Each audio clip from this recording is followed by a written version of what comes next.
माननीय पूर्व मंत्री सुशील जी कटारा ने कांग्रेस पे गंभीर आरोप लगाए कि पहली बात तो उन्होंने कहा कि डीपीआर पेयजल की या सिंचाई की ये हमें मालूम नहीं है। इतने बड़े आदमी, एक मंत्री पद पर रहा हुआ आदमी इस प्रकार की बचकानी हरकतें करता है, ये हमारे लिए सोचनीय विषय है कि जबकि साफ लिखा हुआ है कि बजट सत्र के दौरान माननीय मुख्यमंत्री जी ने जो सिमरोड़ा 26 दिसंबर को आए थे मांग की थी, उसी परिप्रेक्ष्य में 10 मार्च को जब उनके निवास पे हम मिले शाम को, हमने याद दिलाया कि काम बाकी रह गया है, रोड का काम आपने पहले सैंक्शन कर दिया है मांडली से जोधपुर, मगर जो डीपीआर का पेयजल का जो हमने 269 गाँवों को दिया वो हुआ नहीं है। तो माननीय मुख्यमंत्री ने 13 तारीख के दिन इसकी घोषणा कर दी डीपीआर की।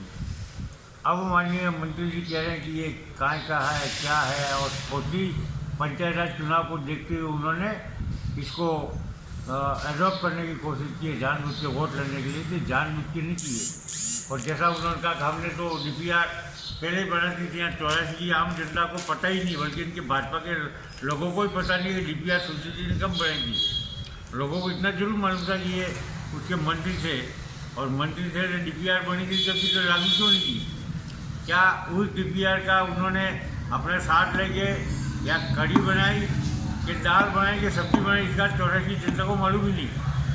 इसलिए हम तो जो कहते हैं, कांग्रेस हमेशा कहती है वो करती है, और हमने जो मांग की वो साक्षात सामने, और आने वाले समय में हमने 269 गाँवों का दिया, मगर हम सोच रहे हैं कि इस डीपीआर को जब बनाएंगे तब बिछड़ा जो बाकी है उसमें भी पानी ले जाने का हमारा प्रयास है। सर, ये पूर्व मंत्री सुशील कटारा ने आरोप लगाया है कि कांग्रेस है वो अभी जो पंचायती राज चुनाव आ रहे हैं उसको भुनाने के लिए इस तरह के हथकंडे अपना रही है। सुशील जी का आरोप सरासर गलत है।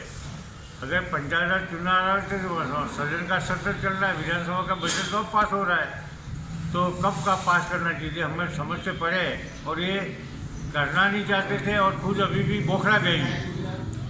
बीजेपी वाले और सुशील जी दोनों श्रेय लेने की होड़ में लगे हुए, मगर जब राज हमारा है, माननीय मुख्यमंत्री जी हमारे हैं, हमने पहल की है, और सरेआम सिमरा के अंदर उस दिन 25-30 हज़ार लोगों के बीच में हमने मांग करी है, वो इनको दिख नहीं रहा है क्या? इसलिए वो राजनीति कर रहे हैं, थोटी राजनीति कर रहे हैं, और लोग समझ गए कि भाजपा हमेशा झूठ बोलती है, और पिछले 6 सालों से मोदी जी भी यही कर रहे हैं, हिंदुस्तान की जनता को ठगने का काम कर रहे। तो सुशील जी भी उनके चैलेंज उनकी रास्ते पे चल रहे हैं।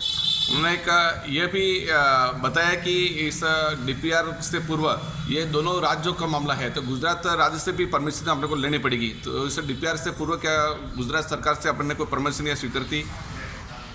ऐसा है, जो कह रहे हैं वो ठीक बात है, मगर हमने क्या कहा, एक्सेस वाटर को हम ले सकते हैं, और उसमें साफ लिखा हुआ है। और वैसे भी जब सुजलम सुफलम योजना बनाई गुजरात ने, वो तो राजस्थान सरकार को पूछा नहीं था, हमें पेयजल के लिए, शुद्ध पेयजल के हमको पूछने का जरूरत है। वो ऊपर का विषय वो चलता रहेगा, मगर हमने जो हाथ में काम में लिया है और ये पेयजल का काम मामला है, उसको हम पूरा करेंगे। साथ ही एक ये भी उन्होंने कहा कि अभी डीपीआर बनाने की महज घोषणा हुई है, तो डीपीआर कब बनेगी और इस हकीकत में ये कब काम शुरू होगा, या ये कांग्रेस सरकार 5 साल में काम पूरा हो जाएगा? वो सब जानते, डीपीआर बनने में जो भी समय लगेगा उसके बाद हम सैंक्शन करा देंगे, राज्य सरकार से हो जाएगा, उसमें कोई बट परंतु करने की बात ही नहीं है, न सोचने का विषय है। और हम उनकी तरह झूठ बोलने वाले लोग नहीं। हमने देश को आज़ाद करा कि आज तक यहाँ तक विकास का आयाम देने का काम हमने किया है। इन्होंने कोई हेलमों का ठूंठा भी नहीं लगाया।